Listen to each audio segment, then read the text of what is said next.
Boy, 2025 is shaping up to be a rather interesting year for old school RuneScape. There's some updates in here that are unlike any other updates we've seen before, and that's what makes it kind of a marquee year to look into. So I'm going to break down what I believe is going to be the roadmap for the year for the most major updates and some of the details beyond this year. The first big update we're going to see after Leagues this year is going to be a lot of the Game Jam projects. This includes a collection log update, which is going to make the collection log a lot more fun to follow. It's going to show you some of your progress. You're going to be able to also reach like ranks and whatnot. So collection logging is going to become more popular. Looking forward to that one. That's going to be great for people who play mains especially. There's going to be some menu improvements that we're going to see as well. We might see gear loadouts, which is fantastic, and some bank deposit updates. That's going to make that process way better. Now to our first PVM update of the year, the giant bosses. This is coming in spring 2025. I imagine early spring. This is going to be targeted towards upper mid-level players, which is an interesting classification they really haven't used before. So I imagine this is about 110 combat or so. Now, it does have some interesting rewards. The main reward is the Twin Flame Staff. No one is talking about this weapon, but it's actually very, very strong, particularly for mid-game, like kind of getting you to the late game. I'm going to do a video on this staff, pretty much like my Noxious Halberd video, so look forward to that when this weapon does come out. Next up is one of the biggest updates of the year, Varlamore the Final Dawn. There's going to be your typical area expansion stuff with this, so you're going to have new quests, there's going to be new areas to explore, new training methods they don't tell us about, Easter eggs, NPCs, stuff like that. I always love exploring new areas when stuff like this first comes out. In terms of things they have mentioned, there is going to be a sand crab boss that you can do. Now, this isn't really a boss. It's not going to have any mechanics. It's not going to do any damage. It's going to have no defense. But it's going to be a giant sand crab everybody could hit that has like, whatever, 50,000 health or something like that. And it's just an alternative to sand crabs, which is a little bit more fun. You should be able to theoretically get more XP here with overkill DPS, depending on how this thing respawns or if it never dies or whatever the case is. But yeah, no dev time here wasted or anything, just a fun way to change up the sand crab situation. In terms of bigger updates within this update, we're going to get the new fletching activity. This is going to be great for training fletching, which has historically been not very fun to train. For rewards in this mini game, there's some exciting stuff here. Being able to make 27 bows at once is, very nice. The Ent branches, I'm very, very excited for. You can use them to make your hunter traps like automatically reset.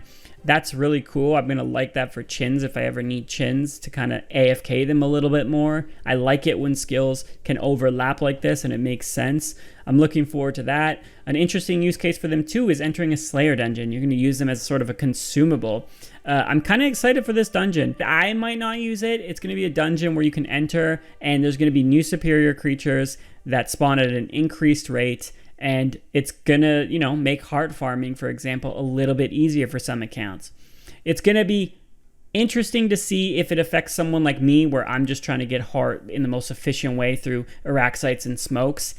If those aren't in the dungeon, then I might not really use this dungeon, but definitely when you're training Slayer, those people training it, this could be a really good option. Or those people who don't want to be as max efficiency, but want to kind of get a heart casually over time. Who knows? This dungeon can end up being really good. I like every update that comes out that makes the imbued heart grind faster, because the imbued heart grind is ridiculous. Lastly, something huge with this update is the Doom of Macchiatal. Probably going to call him the Doom or something like that, because they keep giving these really complex names for people, but we'll see. This boss is targeted towards endgame players, which is fun. I love it when they release endgame bosses. Like just one boss we can all take out. You don't have to necessarily do a raid or whatever. Now, what makes this boss interesting, it's going to be an enraged boss. So you're going to be able to, get a KC on this boss and take your loot, or you can fight the boss again at a, stronger level, and it's just going to keep getting stronger the more KC you do, and you're going to keep getting better loot and sort of risking that loot infinitely. That's pretty cool. RS3 has stuff like this.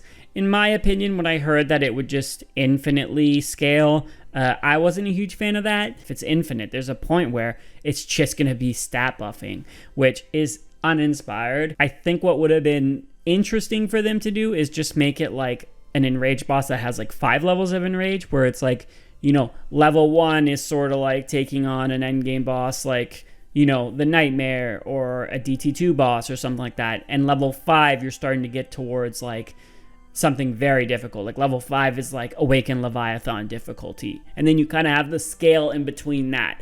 I think that would have been cool because you could have unique mechanics, unique things happen during each enrage versus it just being an infinite thing where we know eventually it's just going to be, stat buffs and people are just going to have to like tick eat or whatever. The dates now are going to be a lot more fuzzy, right? As we move later in the year, it's less clear when things are going to come out. So I tried to make a general order that makes sense based on kind of the information we know or how far we think projects are along. But overall, things here can be, swapped around. They could be delayed, stuff like that. What I have here for 2025, probably somewhere in the middle of the year, is the Rathmall Worm Boss. Hello there. This is post-recording Travag. Worm Boss has been shelved completely. I didn't realize that. I thought it was just delayed. But you can sub this update out with a wilderness or PvP update. I expect there's going to be one in the middle of the year, at least one in 2025, just because PvP and the wilderness, they do need their updates too. Next up, we have Sailing Alpha. Not sailing as a skill, but just alpha. We're going to be able to do an alpha test sometime in 2025, maybe in the middle of the year, could be earlier, who knows, but that's going to give us our first taste of sailing, getting on the sea, making sure we like the movement and some of the systems. I'm looking forward to this, but I'm a little bit skeptical, not so much of the sailing skill, but just kind of how the community is going to react to it. I think there's a lot of people who are going to use this as fuel towards, saying how bad sailing is. I think a lot of people who don't like sailing and try this and find that, the rigidness of the alpha doesn't feel great, they might really dislike sailing. I think a lot of players might not understand, what an alpha is and might take this as like the finished product or close to it, even though I'm sure Jagex is going to pitch very hard that this is not the final product. It's going to be a turbulent time, right? It's going to be, I guess I should say, like treacherous waters. But it's going to be, our first glimpse into like this project that's been around for such a long time. And we're going to get into sailing a little bit later in the reveal. But for now, we know the alpha is coming. In the summer of 2025, I expect that we'll see another Deadman seasonal. Deadman, I think, has become more successful the past couple of years with some of the implementation of sort of the bosses we've seen or the craters. That's been very, very fun. I think the tournament structure of it is still kind of the downside or the weak side of Deadman, but I think in terms of kind of getting in there and experiencing the content with a large group of people, that's been very, very fun, and I think they're going to run this every year. Moving along, I expect in the second half of 2025 we'll get the HD and API update. This update's actually pretty big quality of life for a couple different reasons. HD is obviously very self-explanatory, high definition version officially with the client, hopefully officially within RuneLite as well. Like, I'm hoping this is a setting that is easily turned on. I think for veteran players, high definition is obviously a preference. We've all probably tried 117 or HDOS. Maybe we've kept it, maybe we switched back, maybe we turn it on once in a while. But yeah, in my opinion, this should be targeted more towards hopefully new acquisition in the long term. Now, the API updates, I haven't dug too much into this, but just thinking about it, it's going to make plugins. I believe it's going to be essentially a way for plugins to access an API. Currently, plugins are pretty much just relying on information that's surfaced in the client, right? Which is information we're seeing, right? Very obvious. If it's not there, then we have to rely on something else, or we can't make a plugin, or the data might not be entirely accurate. The API is going to make it so we can make calls, and we're going to get accurate information or detailed information or more types of information from the API, thus making plugins way better. So we'll have to see the potential of this. This is going to be a lot on the developers to access the API. It's going to be a lot on what Jagex is actually going to provide us, like what type of data or information are they going to allow us to access, right? Some of it might be view only, some of it might be making calls. I have no idea, right? As we get further along, we'll get more information, but it does have huge implications, particularly for plugins. And there's a chance that it could impact this next project. And that update I'm referring to is none other than Project Xanaris. If you're familiar with this project, great. If you're not, it is not an update to Xanaris. It is community servers. Quick little side tangent. This is a pet peeve of mine, right? Because I've dealt with this in product management and product launches, whatever. Just give your project the most simple, boring name that describes what it is, okay? When you call it something like Xanaris, yes, it's cool, right? Internally, that team's being like, look at us, we got such a cool name, right? We're so edgy. But for everybody else internally, and even for those externally like us, when we read that, we don't know what it means until you give us additional context. Obviously, most of us know what it means now, right?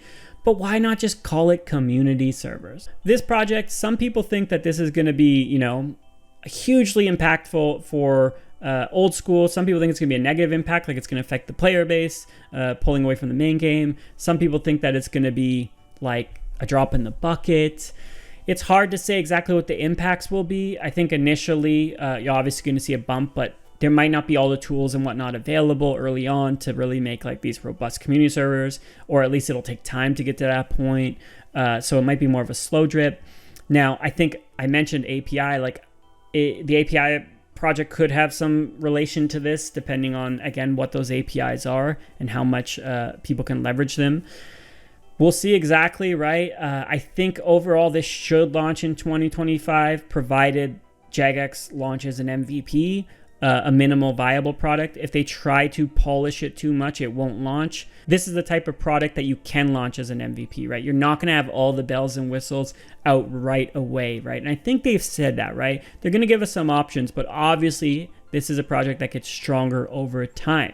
So I expect to see it in 2025 as long as they follow those guidelines. We're not going to see anything too crazy early on, but it's going to be really fun to see some of the servers build and get super unique content. Maybe some of that content can actually benefit the main game. Maybe it can move to the main game, or at least inspire the developers in the main game to recreate it, right? That could speed up development. That could essentially lead to more updates. Who knows where this is going to lead, but this is something where we're not going to see the full impact for several years. Okay, so we're on to the last major update of 2025. Now, of course, there's going to be other updates other than what I've shown so far. A lot of small updates in particular, but there might be one, maybe two major ones that haven't been shown yet. But this last update, place your bets. What could it be? Could it be sailing? Is that finally coming out at the end of the year? I don't think so. I think it's going to be leagues. So leagues has been very, very successful, and they're going to do it every single year. And the way that they're approaching it now is they've locked in, right? They've said it's going to be region locked, right? That saves so much time for development. It's already in there. And now it just comes down to them doing something unique, changing it up, right? I believe in PoE, they kind of add these major mechanics to each league. And if I'm not mistaken, they kind of keep those mechanics in future leagues, but then they add a new mechanic on top of that. So maybe next league, we're going to have region lock. We're likely going to have echo bosses still, maybe a couple new ones perhaps, but we're going to have some other kind of major mechanic on top of that, right? In addition to, new relics and returning relics. It's a success, honestly. Every time I think about leagues, when it's not around leagues time, I'm actually really not a fan of it. I think it takes away from, some main game updates we can have forever. But then leagues starts to get closer and I get super excited and I actually enjoy my time on leagues a lot more than I think I was going to, and it ends up being some of the highlights of the year. So I really respect leagues from that perspective. The only downsides with leagues is I personally don't play till Dragon Cup or anything like that. I just play till I'm not enjoying it as much anymore, which is usually about a week or two.